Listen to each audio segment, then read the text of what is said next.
ताम्हिणी घाटामध्ये खासगी प्रवासी बसला अपघात झालाय। अवघड वळणावरती बस पलटलीय। या संपूर्ण अपघातामध्ये 55 प्रवासी जखमी झाल्याची माहिती मिळतेय।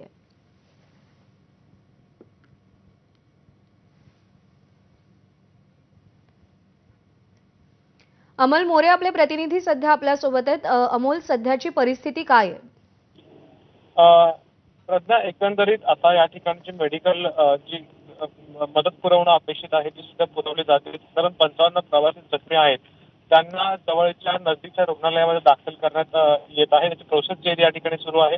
हा संपूर्ण अपघात जर बघितला तर एकंदरीत आतापर्यंत 2 महिला ज्या आहेत त्यांचा यामध्ये मृत्यू झालेला आहे आणि 55 प्रवासी जखमी आहेत। आता पुण्याहून हरिहरेश्वर पर्यटकांना ही बस जी आहे ती घेऊन येत होती। पुण्यातले पर्यटक होते आणि साधारण सकाळी 7:30 वाजता कोंडेघर म्हणून एक गाव आहे, त्या ठिकाणी ही बस जी आहे ती पलटी झाली।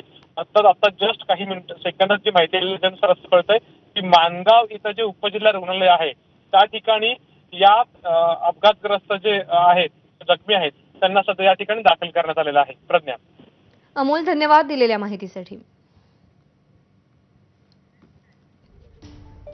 आणि या बातमीसह ब्रेकफास्ट न्यूज मध्ये आज वेळ झाली इथेच थांबण्याची। प्रत्येक बातमीच्या अपडेटसाठी पाहत रहा